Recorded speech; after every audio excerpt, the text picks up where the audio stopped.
आप कैसे हैं? आई होप सब ठीक होंगे। तो बेटा कुछ बच्चों ने कमेंट किया था कि कुछ स्मॉल लिख रहे हो, कुछ छोटा लिख रहे हो। ठीक है, तो दरअसल मेरा थोड़ा बोर्ड का साइज़ थोड़ा छोटा है, तो इसलिए मुझे भी छोटा छोटा लिखना होता है, वो क्वेश्चन भी लिखना होता है। तो पर मैं अब क्या करूँगा कि आपका जो क्वेश्चन है वो नहीं उतारूँगा, डायरेक्ट आंसर बताऊँगा, और उसके लिए मैं आपका जो कहते जो स्क्रीन पे मैं उसको क्वेश्चन को लगा दूंगा। ठीक है, जैसे कि मैंने ये एक पेज लिख रखा है, सारे क्वेश्चंस इस पे लिख रखे हैं, मैं इससे क्वेश्चंस पढ़ूंगा। आप पे अगर बुक है तो बुक में देखें, अगर नहीं है तो कोई प्रॉब्लम नहीं है, मैं अपनी स्क्रीन पर क्वेश्चन को लगा दूंगा या इसको क्वेश्चन आ जाएगा। ठीक है, तो वहाँ से आप क्वेश्चन को पढ़ लेना, तो कोई प्रॉब्लम नहीं है। तो स्टार्ट करते हैं। जैसे कि एक्सरसाइज 1.2 चलेगा और हम 2 क्वेश्चन तक कर चुके भी हैं। ठीक है, तो यानी कि आज क्वेश्चन नंबर 3 चलेगा, क्वेश्चन नंबर 3। ठीक है, थोड़ा बड़ा बड़ा लिखूंगा, अगर आगे भी कोई प्रॉब्लम हो तो उसे भी कमेंट करें। ठीक है, और जो बच्चे नए हैं उसे चैनल को सब्सक्राइब कर लें, और जो बच्चे देख रहे हैं तो मैं उनसे रिक्वेस्ट करूंगा कि वो मेरी जो 10th क्लास के स्टूडेंट्स हैं या उनका फ्रेंड सर्कल जो है उसमें वीडियो को शेयर कर दें। ठीक है, अब देखो क्वेश्चन चलते हैं, क्वेश्चन नंबर 3। तो जिसमें दे रखा है find the LCM and SCF, तो मैं यहाँ पे छोटा सा लिख दूंगा। अगर आपको क्या करा रखा है, फाइंड करा रखा है SCF एंड LCM। ठीक है, LCM एंड SCF। अगर बच्चे अभी भी छोटा लग रहा हो तो बता देना। ठीक है, तो देखो ये कहता है हमें दे रखा है एंड ऑफ दी कहता है फॉलोइंग इन कहता है integer by the applying the prime factorization method. ठीक है, तो प्राइम फैक्टराइजेशन मेथड को अप्लाई करना है। क्वेश्चन नंबर कहता है पॉइंट नंबर फर्स्ट दे रखा है 12, 15 एंड 21। ठीक है, तो बेटा देखो कहते हैं पहला पॉइंट ये है, तो यहाँ पे अगर इसका आंसर दोगे, इसका सॉल्यूशन दोगे, तो यहाँ पे देखो 12 का स्मॉल फैक्टराइजेशन देखो, पहले मैंने आपको बताया था 12 ऐसे कर लो। तो पहले हम इसे, मैंने बताया था कि जिन डिजिट के लास्ट में 0, 2, 4, 6, 8 डिजिट होंगी वो 2 से डिवाइड होगा। तो हम इसे 2 से डिवाइड करते हैं, 2 6 जा 12, 2 से करते हैं तो कितना होगा, 2 3 जा 6, 3 1 जा 3, यानी कि 12 का जो फैक्टर है 2 इंटू 2 इंटू 3। ऐसी 15 का जो फैक्टर है 3 इंटू 5, और 21 का जो फैक्टर है वो हो जाएगा 3 इंटू 7। ठीक है बेटा, अब देखो यहाँ पे हमें निकालना है SCF यानी कि आपका कॉमन फैक्टर है, यानी कि हम देखेंगे यहाँ कॉमन क्या है, तो आप कॉमन देखो क्या है 3। ठीक है, LCM जो कॉमन है उसे एक बार लिखेंगे, जो कॉमन नहीं है वो भी नोट डाउन कर देंगे। 5 इंटू 7। ठीक है, 3 2 जा 6, 6 2 जा 12 इंटू 5 7 5 जा 35, 12 5 जा 60, कैरी 6, 12 3 जा 36 और 6 42। ठीक है, तो ये आंसर हो गया आपका 420। ठीक है, तो नेक्स्ट इसका जो ऑप्शन दे रखा है वो दे रखा है सेकंड ऑप्शन। तो बेटा अगर आप समझ गए हो तो इस नेक्स्ट ऑप्शन खुद से ही करके देखें। ठीक है, अब देखो नेक्स्ट ऑप्शन आपके लिए है 17, 21 एंड 90 वो 29। ठीक है, अब देखो बेटा अगर आप 17 का जब प्राइम फैक्टर करोगे तो आप देखोगे कि 17 किसी के टेबल में नहीं आता, पर 17 खुद के टेबल में तो आता ही होगा। 17 1 जा 17, तो यहाँ पे 17, ये 21 ही है ना, हाँ बेटा 21 है। ठीक है, 17 यानी कि 1 इंटू 17। ठीक है, अब 21 ऐसी अगर इसमें 1 है तो 1 इंटू 3 इंटू 7। ठीक है, अगर 29 इक्वल टू 1 इंटू 29। अब देखो अगर इसमें आप SCF देखोगे तो 1 कॉमन है। ठीक है, LCM देखोगे आप तो यहाँ पर क्या है, 1 तो है ही, 1 इंटू 17 इंटू 3 इंटू तो कितना 21 इंटू 29। ठीक है, इनका मल्टीप्लाई कर दोगे तो आप इसका LCM पाओगे। ठीक है, तो गर्मी बहुत हो रही है तो मैं इसको पहले ऑप्शन को रफ कर देता हूं और आपका थर्ड ऑप्शन लिखता हूं, या फिर मैं कह सकता हूं आप इसको ऑप्शन को खुद से ही सॉल्व करके देखें। मैं थर्ड ऑप्शन लिख रहा हूं, इसमें 8, 9, थर्ड पॉइंट है एंड 25। आप देखें 8, 9 एंड 25, ठीक है। तो देखो यहाँ पे 8 का फैक्टर देखें 2 इंटू 2 इंटू 2 इंटू या इंटू 1 भी ले सकते हैं। 9 को देखें 1 इंटू 3 इंटू 3 या 25 को देखें 1 इंटू 5 इंटू 5। अब देखो एचसीएफ लिखेंगे आप तो 1 को पाएंगे, एलसीएम लिखेंगे आप तो एलसीएम इसमें कितना हो सकता है भाई, ये तो किसी के टेबल में आ ही नहीं रहे, तो ऐसे ही लिख देते हैं 8 इंटू 9 इंटू 25। आप ऐसे करके इसे निकाल लेंगे, ठीक है बेटा। तो ये भी सॉल्यूशन हो जाएगा आपका, तो इसमें भी कोई प्रॉब्लम नहीं है। तो आपका थर्ड क्वेश्चन कंप्लीट हो चुका है। अब क्वेश्चन नंबर 4 देखते हैं, मैं इसे रफ कर देता हूँ, आप इसे नोट डाउन भी करते चलें सारे बच्चे। आप अपनी बुक में क्वेश्चन नंबर 4 पढ़ें। क्वेश्चन नंबर 4 कहता है गिवन दैट एचसीएफ। देखो आपको जो क्वेश्चन 4 जो गिवन है, तो गिवन है आपको एचसीएफ किसका 306,657, ठीक है, इक्वल टू 9, ठीक है। और आपको जो फाइंड करना है, find LCM 306,657 equal to question mark, ठीक है। ये आपको फाइंड करना है। तो आपने एक क्वेश्चन पढ़ा होगा या फिर एक फॉर्मूला पढ़ा होगा, HCF into LCM equal to product of 2 number, ठीक है। क्या बोला मैंने, HCF into LCM equal to product of 2 number, यानी कि जो आपको गिवन हो। तो यहाँ पे हम बना लेते हैं HCF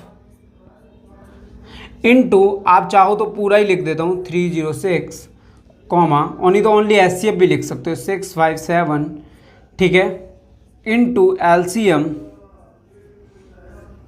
306,657 equal to product of 2 number 306 into 657, ठीक है बेटा। अब आपको एलसीएम गिवन है, एचसीएफ गिवन। देखो यहाँ पे आपको कोई प्रॉब्लम तो नहीं हुई है। देखो मैंने वही वाला फॉर्मूला लिखा है, मैं इधर लिख देता हूँ HCF into LCM equal to product of 2 number, है ना, प्रोडक्ट ऑफ 2 नंबर वही है। तो एचसीएफ जो आपका है वो है 9 इंटू एलसीएम आपको फाइंड करना था 657 इक्वल टू 306 इंटू, चाहो तो आप मल्टीप्लाई भी कर सकते हो अभी, ठीक है, या बाद में कर लेना, एलसीएम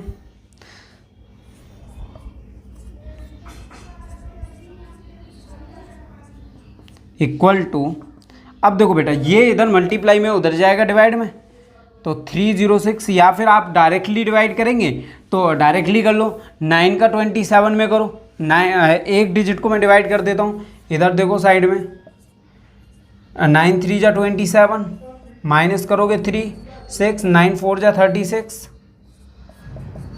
ठीक है। तो यहाँ पे हो जाएगा क्या 34 इंटू 657।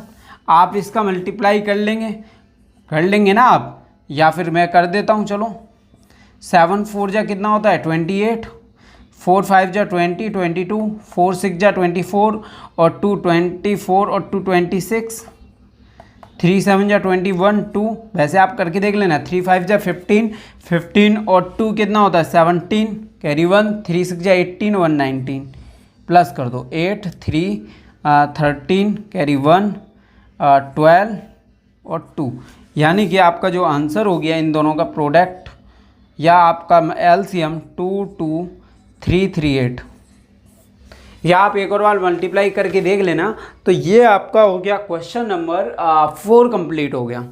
तो आप बेटा कोई प्रॉब्लम तो नहीं है, होनी भी नहीं चाहिए ना, चलो तो कोई बात नहीं। क्वेश्चन नंबर अगर हम नेक्स्ट देखेंगे यानी कि 5, जिसके अंदर मैं क्वेश्चन पढ़ देता हूँ, वैसे मैं कराऊंगा नहीं 5 क्वेश्चन। चेक वेदर 6 की power n can and with the digit 0 for any natural number is n, ठीक है। तो यहाँ पे आप बेटा देखोगे 6 की पावर n इक्वल टू हम लिख सकते हैं, जैसे कि अगर यहाँ पे दे दिया 6 की पावर n इक्वल टू हम लिख सकते हैं 3 की पावर n into 2 की power n, 2 and 3 5 is a prime factor, 5 is a prime factor and cannot be ended कहता है एंडेड इज 0। ठीक है बेटा, वैसे आपका ये क्वेश्चन नहीं आएगा तो प्रॉब्लम नहीं लेनी। ठीक है, नेक्स्ट क्वेश्चन देखेंगे। तो 4 क्वेश्चन आपने नोट डाउन कर लिया होगा। 6 पर क्वेश्चन नंबर 6, तो पढ़ता हूँ। क्वेश्चन नंबर 6 क्या कहता है, एक्सप्लेन वाई 7 × 11 × 13 + 13, यानी कि पहली जो इक्वेशन में जो दे रखा है 17 × 11 × 13 + 13। ठीक है, नेक्स्ट एंड 7 जो दूसरी इक्वेशन है 7 × 6 × 5 × 4 × 3 × 2 × 1 + 5, यही दे रखा है। ठीक है, तो आगे देखते हैं। आगे बोल रहा है are composite numbers, are composite number. ठीक है, तो चेक करना है ये कंपोजिट नंबर है, तो यहाँ से हम क्या कर सकते हैं, इसे 13 को कॉमन ले सकते हैं, तो ये हो जाएगा 17 × 11 +1। ठीक है, तो इक्वल टू 13 इन सबको मल्टीप्लाई कर दोगे तो 78 11 78। ठीक है, तो यहाँ पे हम लिख देंगे दी गिवन। ठीक है, the given number can B, the given number can B factorised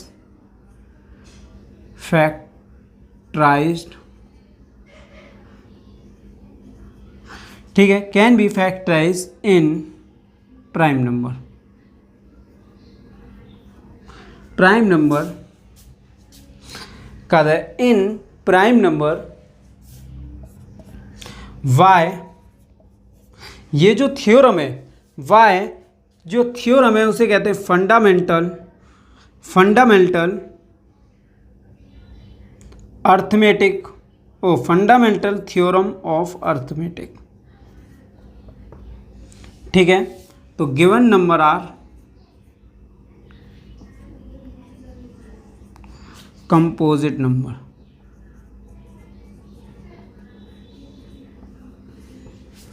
ठीक है, ठीक है। अब देखो अगले नेक्स्ट देखेंगे। अब चाहो तो 78 को फैक्टराइज करके लिख सकते हो ऐसे 13 × 78 को अगर आप 2 से डिवाइड करोगे तो 2 3 जा 6, 2 9 जा 8, कहता है 2 3 जा 6, यानी कि 13 × 3। ठीक है, ऐसे भी लिख सकते हैं। अब देखो इसे सॉल्व करोगे तो यहाँ से 5 कॉमन हो सकता है। 5 कॉमन होने के बाद बचेगा 7 × 6 × 4 × 3 × 2 × 1 + 1। ठीक है, चाहो तो मल्टीप्लाई कर लो। 7 6 जा 42। ठीक है, 42 में 4 का करोगे 8, 16 में 3 का करोगे 4 कैरी 2, 3 6 जा 18, 20 कैरी 2, 3 1 जा 3 और 2 5 में 2 का करोगे 6 0 और इसमें करोगे कितना हो जाएगा 2 4 जा 8 होगा ना 10 और 1 प्लस कर दोगे तो 9, यानी कि 5 × ठीक है, तो यही लाइन लिख देंगे। The given number can be factorize in prime number by fundamental theorem of arithmetic given number are composite numbers. ठीक है, तो चलते हैं। बेटा अगर किसी को कोई प्रॉब्लम हो रही हो तो कमेंट करें। ठीक है, तो मैं कोशिश करूँगा उस क्वेश्चन को दोबारा आपको समझा पाऊँ। ठीक है, तो चलते हैं नेक्स्ट क्वेश्चन की तरफ। तो नेक्स्ट क्वेश्चन में पढ़ता हूँ क्या कह रखा है। नेक्स्ट क्वेश्चन में क्या रखा है, question number 7, there is the circular path around around a sport field, Sonia takes 18 minute to drive 1 round of the field, will Ravi takes 12 minutes for the same, suppose they both the start at the same point and at the same time and go in the same direction, after how many minutes will be they meet again at the starting point। ठीक है, देखो बेटा एक जो एक लड़की और एक लड़का है जो कि एक स्पोर्ट फील्ड में वो एक ही जगह से अपना रेस स्टार्ट करते हैं। तो वो देखते हैं उसे, अगर वही रेस दौड़ करने में उसे 12 मिनट लगते हैं, एक को 18 मिनट्स लगते हैं। हाँ, 12 और 18 का ही दे रखा है, 12 मिनट्स एंड 18 मिनट्स। ठीक है बेटा, तो उसमें पूछा गया है कि बताइए उन दोनों को जब आपस में वो मिलेंगे तो वहाँ पर उन्हें कितना मिनट्स लगेगा। ठीक है, तो आप इतना जान लें कि जो जो पूछा है आपको जो निकालना है, आपको एलसीएम निकालना है, एलसीएम 12 एंड 18 का। तो 12 को हम लिख सकते हैं 2 इंटू 3 और 18 को हम लिख सकते हैं 2 इंटू 3 इंटू 3। और यहाँ हम एलसीएम लिख सकते हैं 2 इंटू 3 इंटू 3, यानी कि 2 2 जा 4, 4 3 जा 12, 2 2 जा 4, 4 3 जा 12, 12 3 जा 36 मिनट। तो उनको जब वो आपस में मीट करेंगे तो उन्हें 36 मिनट्स हो जाएंगे। तो ये हमारी एक्सरसाइज लास्ट हो गई है, तो हम चलेंगे नेक्स्ट एक्सरसाइज की साइड।